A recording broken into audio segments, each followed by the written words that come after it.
Bonjour à toi cher spectateur. Jouer avec le feu de Delphine et Muriel Coulin, c'est un film qui m'intéressait surtout en fait pour son trio d'acteurs, parce que si je devais me limiter à l'histoire, j'ai un peu la sensation que c'est un film qui sonnait comme très classique, en tout cas dans le cinéma français. Après, rien n'empêchait de pouvoir être surpris par le postulat et la forme qu'allait prendre le long métrage, donc j'avais tout de même très envie de voir ce que ça pouvait donner en salle. Le résumé pour faire simple, Pierre vit avec ses deux fils, Fous et Louis, dont il cherche à garder une grande proximité depuis la mort de leur mère. Mais lorsqu'il constate que Fous commence à fréquenter des groupuscules de droite, celui-ci commence à prendre peur. Bon, si vous aimez pas trop les films un peu orientés politiquement, disons que clairement ce film va pas être trop fait pour vous. Au-delà de ça, je trouve que les sœurs Coulin ont réussi à construire un moment de cinéma qui joue énormément sur l'affect et qui finalement, sur un postulat qui pourrait sonner comme le cliché du film social et politique à la perfection, arrive à aller plus profondément dans les sentiments et dans les relations humaines. Et là-dedans, je trouve qu'elles ont réussi à trouver quelque chose qui, déjà, est très sincère, fonctionne à l'écran, est très impactant, très émouvant, va pas toujours être très subtil. Je vais pas non plus vous dire que c'est un long métrage qui prend des pincettes pour vous parler d'émotions ou de relations. C'est un film qui est assez costaud et qui essaie vraiment de prendre beaucoup de place et qui par moments on prend clairement un petit peu trop et du coup peut sonner comme un peu abrupt ou en tout cas pas très subtil. Mais le pathos, c'est très souvent très à fleur de peau, arrive très bien à jouer sur le côté très intense dans la relation que le spectateur va entretenir avec ses personnages. Je veux dire, ce père, il est très attachant. Ces deux frangins, on voit leur évolution, on voit leurs oppositions, on voit la radicalisation même de l'un par rapport à l'autre. Et pour autant, on a une empathie profonde en fait pour leur cheminement dramatique et on a envie de les voir évoluer dans la bonne direction. Et ce qui fait que ça marche, c'est que malgré toutes les fatalités qu'il peut y avoir dans le film, malgré toutes les difficultés que rencontrent les personnages, en tant que spectateur, par le biais d'une émotion subtile, on veut garder espoir. Aborder la complexité des rapports familiaux par le prisme des opinions politiques est un choix très français d'approche dramatique et narrative, pouvant donner lieu à des moments de cinéma surprenants, mais également à des œuvres très classiques dans le constat qu'elles portent sur notre époque. Les Sœurs Coulin nous offrent au travers de ce portrait de famille une œuvre poignante et touchante qui résonne comme un beau portrait de société, moderne, impactant, pas toujours très subtil dans son approche de l'émotion et surtout dans la construction de son récit, mais qui arrive tout de même avec une grande justesse à aborder des sujets durs tout en sonnant comme universels. En termes d'écriture, donc le film est adapté du roman de Laurent Petit-Mangin qui s'appelle Ce qu'il faut de nuit. Il est donc écrit par Muriel et Delphine Coulin, bien évidemment. Je trouve que cette écriture, en fait, repose sur une structure dramatique qui, comme je l'ai évoqué au début, est assez simple. C'est-à-dire que l'objectif, c'est juste de laisser ce père et ses deux fils évoluer. Point. Et après, ce qui fait la force et la subtilité de cette dramaturgie, c'est l'affect qui est généré au fur et à mesure que la dramaturgie évolue entre les personnages. L'objectif n'est pas de créer un triangle qui resterait uniquement centré sur le père et qui laisserait les deux frangins derrière, en arrière-plan et en opposition, comme pour jouer un espèce de jeu de miroir pour montrer qu'il y en a un qui finit bien et l'autre qui finit mal. C'est pas l'objectif. La nuance et la subtilité en fait qui résident dans cette écriture est de construire un film dans lequel on a la sensation que la dramaturgie saute de point de vue en point de vue, mais garde ce père comme un espèce de pied central qui voudrait faire tenir l'entièreté de la dramaturgie et donner l'impression que même si par moments on part dans tous les sens émotionnellement, on a ce personnage de Pierre qui est là pour nous recentrer, pour nous ramener un petit peu les pieds sur terre, pour aussi nous questionner par rapport à l'affect qu'un père peut ressentir par rapport à ses enfants et le fait de voir l'un dériver et l'autre essayer de garder pied, tout en se posant aussi quelques questions. C'est assez intéressant aussi la manière avec laquelle les sœurs ont décidé de construire la dramaturgie. On n'est pas dans quelque chose de linéaire en termes de ressenti ou en termes de questionnement.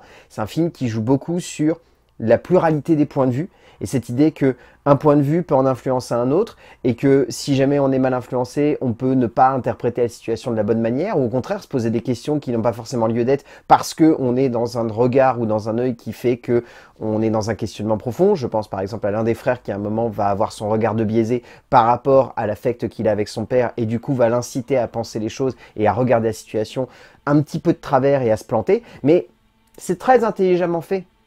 Il y a toujours cette idée de jouer sur le fait que la subjectivité va jouer dans le relationnel que tu peux entretenir avec les personnages. Donc mine de rien, on se retrouve en tant que spectateur à réellement se mettre à la place de ces protagonistes et je trouve que c'est une véritable force que d'avoir réussi à construire ça dans une dramaturgie qui pourrait sonner comme un cliché encore une fois de cinéma français social et politique.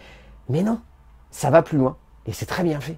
Les sœurs Coulin font du récit de Petit Mangin un fantastique parcours de vie cherchant tout aussi bien à mettre en relief le conflit entre un père et son fils que la complexité entre deux frères mis à l'épreuve par la société et le regard qu'ils portent chacun sur le monde, le tout dans une aventure émotionnelle rondement acheminée.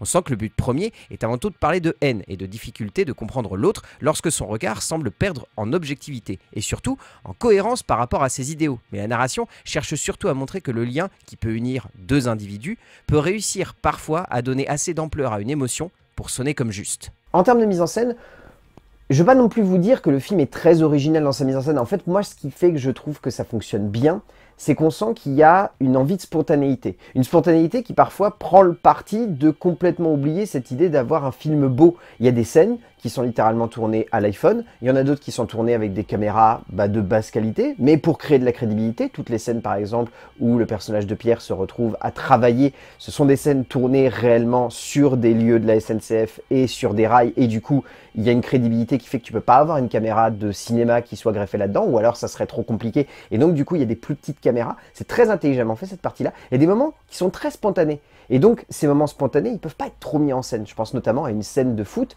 qui semble complètement perdue au milieu de ce long métrage, mais qui amène, je veux dire, quelque chose de très crédible et très intense en fait à la mise en scène.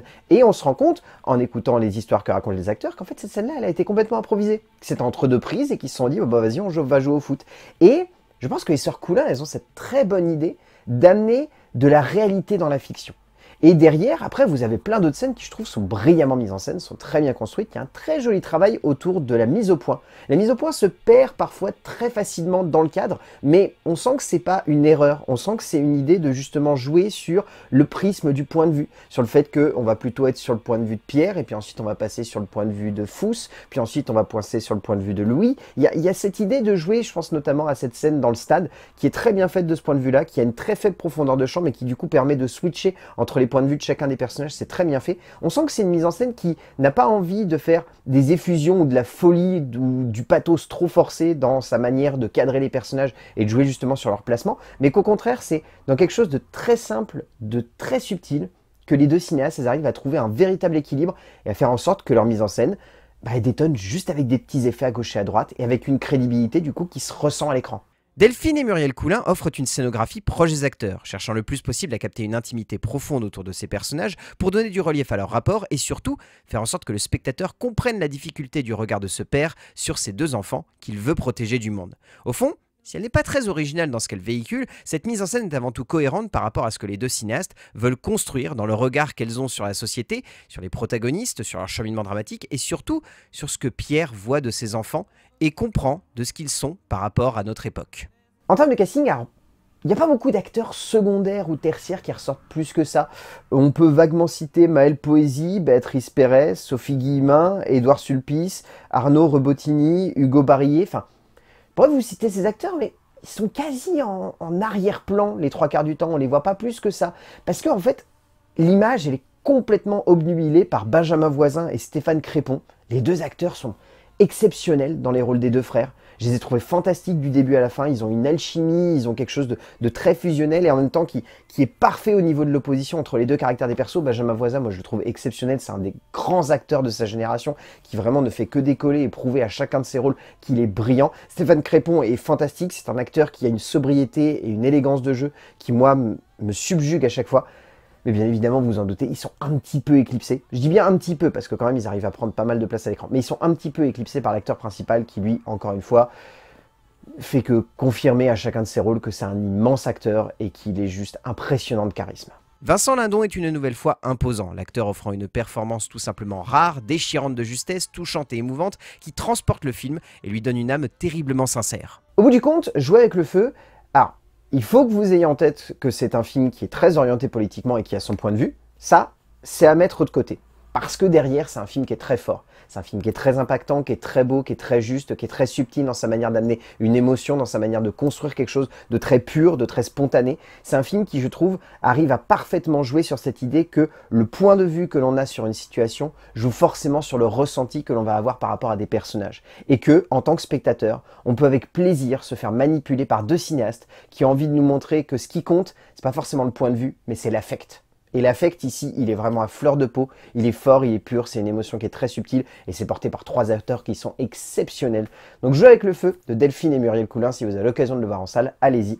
Ça sera dur, je pense, pas très joyeux comme film, mais c'est très très bien fait. A plus!